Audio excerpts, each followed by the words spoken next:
नमस्ते आप सभी को। मैं रीना ढिल्लो एक बार फिर से स्वागत करती हूँ आपका अपने यूट्यूब चैनल हिंदी विषय श्रृंखला में। तो भैया आज मैं आपको बताने वाली हूँ कि ऐसे कुछ टिप्स जिनको अपना करके आप अपना नेट क्वालिफाई कर सकते हैं। तो हाउस वाइफ होते हुए मैं कर सकती हूँ तो आप क्यों नहीं, आप तो बहुत अच्छे से कर सकते हैं।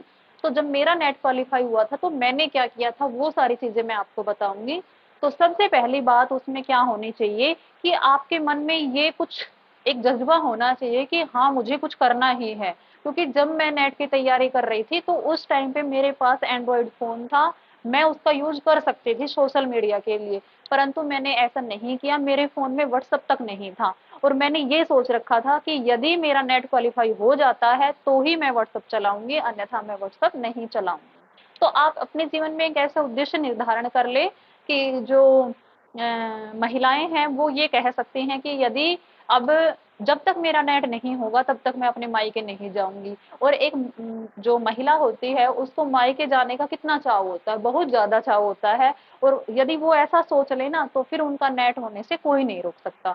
तो आज से ही आप कोई भी उद्देश्य डिसाइड कर सकते हैं कि जब मेरा नेट हो जाएगा तभी मैं ये काम करूंगी, अन्यथा मैं इस काम को नहीं करूंगी। तो आपके अंदर सबसे पहली बात तो वो एक लगन होनी चाहिए, आप में एक जज्बा होना चाहिए। ठीक है। दूसरी बात, जो भी आप पढ़ते हैं, ठीक है, जो भी आप पढ़ते हैं उसको अपने माइंड में रिकॉल करते रहें। ऐसा नहीं कि आपने एक बार उसको पढ़ लिया और फिर उसको छोड़ दिया। जब तक वो अच्छी तरह से कवर ना हो जाए, आपको माइंड में रीड ना हो जाए, तब तक आप उस चीज को बार बार पढ़िए। अच्छे से दिमाग में बैठ जाए उसके बाद ही आगे बढ़िए। जब भी आप कोई काम कर रहे होते हैं तो वो काम करते वक्त भी आप अपने माइंड में उन चीजों को याद करते रहें, रिकॉल करते रहें, ताकि आप उनको भूले ना। क्योंकि बार बार कोई चीज को आप याद करेंगे तो वो लंबे समय तक आपको याद रहती हैं। अब बात करती हूँ कि कई बच्चे सोना छोड़ देते हैं, जैसे ही एग्जाम की तैयारी करते हैं नींद बहुत कम कर देते हैं। तो देखो, जब तक आप नींद पूरी नहीं लोगे तब तक आप अपने आप को फ्रेश फील नहीं कर पाओगे और आप टेस्ट में भी अपना बेस्ट नहीं दे पाओगे।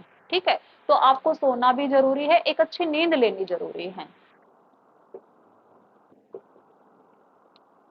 अब बात आती है कि जब हम, अभी देखो ऑफलाइन था पहले तो, 18 जून वाला ऑफलाइन टेस्ट दिया था आपने नेट का, अभी ऑनलाइन कर दिया है।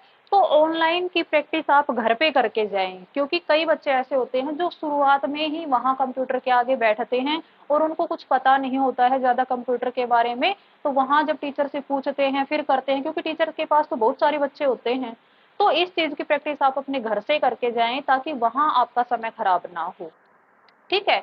आपके पास जो पेन और जो उनको आपको जो रफ पेज दिए जाते हैं, उनमें आप पहले से ही, जब आपका एग्जाम स्टार्ट हो उससे पहले ही आप जो रीजनिंग के अल्फाबेट हैं उनको उल्टे सीधे करके नंबर वाइज, या जो लीप ईयर हैं उनको पहले ही रख ले, ताकि आपको जब आप रीजनिंग के क्वेश्चन सोल्व करोगे या मैथ के जो स्क्वेयर हैं, रूट्स हैं, वो मतलब सब लिख लें।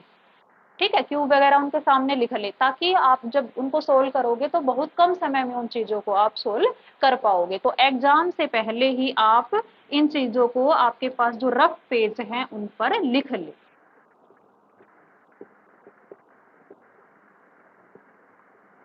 और एक बात बता दी मैंने भाई कि अपने घर पे कंप्यूटर आपके पास नहीं है तो रिश्तेदारी में या किसी दोस्त के पास कंप्यूटर होगा, वो अपने घर पे मंगवा ले। 4-5 दिन पहले बहुत है, इतनी ज्यादा प्रैक्टिस तो आप अपने घर पे उस चीज की प्रैक्टिस करके जाओगे। तो जब एग्जाम जब आप दोगे तो एक अच्छा मतलब परफॉर्मेंस वहां आपकी दिखेगी, अन्यथा आप उन चीजों में ही उलझ कर रह जाओगे और बहुत सारे प्रश्न आपके छूट जाएंगे। ठीक है। अब एक लास्ट बात मैं आपको बताती हूँ कि जितना भी आप याद करते हैं, जितना भी पढ़ते हैं, आपके घर में कोई तो होगा, आजकल तो सभी पढ़े लिखे हैं, मम्मी पापा भी पढ़े लिखे मिलते हैं, भाई बहन हैं, या कोई दोस्त है या कोई भी है, जो महिलाएं हैं उनके जो बेटे अभी पढ़ना सीख रहे हैं, 9-10 साल के हैं या 5-6 साल के हैं, तो वो भी इतना तो कर ही सकते हैं। वो पूछ सकते हैं आपसे कि जो मम्मा आपने क्या पढ़ा, तो मुझे ये इसका आंसर बताओ। तो आप उनको कह सकते हैं अपनी बुक देके कि मुझे मुझसे इसमें से प्रश्न पूछिए, तो वो आपसे प्रश्न पूछेंगे और आप उनके उत्तर दोगे। तो एक बहुत अच्छी बात होती है, क्योंकि जब हम पढ़ते रहते हैं तो हमें ये लगता है हमें सब कुछ याद है, सब कुछ आता है। परंतु जब कोई दूसरा सामने वाला हमसे किताब बंद करके पूछता है तो फिर हम घबरा जाते हैं और भूल जाते हैं। तो क्या करना है, प्रश्न सुनने के लिए कहना है दूसरे से।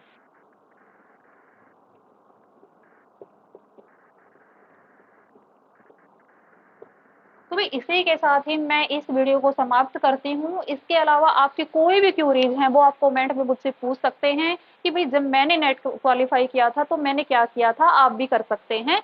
तो आशा करती हूँ जानकारी आपको अच्छी लगी होगी, और अच्छी लगी है, थोड़ी बहुत भी अच्छी लगी है तो वीडियो को लाइक कीजिए, चैनल को सब्सक्राइब कीजिए। धन्यवाद।